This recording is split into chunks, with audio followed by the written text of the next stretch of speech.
26. jūnija biedrība Sports īstenoja Erasmus Plus Discovery You Inclusion projektu ar mērķi veicināt jauniešu ar un bez redzes traucējumiem sociālo iekļaušanu.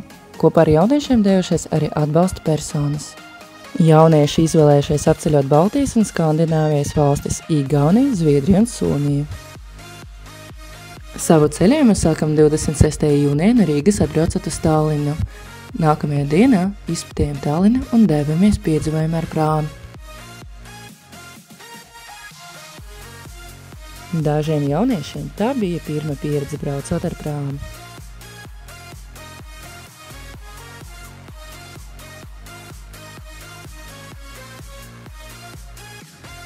Pastāstiet, kā jums iet, kā jūs sajūtas uz prāmja?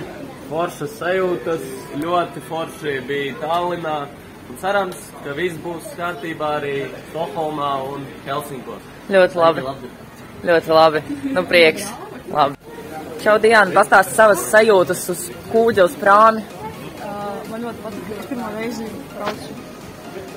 braucu ar prāmi, kurš braucu nakti, un tas bija daudz visādi, gan koncerti, gan loterijas, kas bija interesanti. Man patīk. Ļoti laba pieredzīties, tas sapratu pirmā.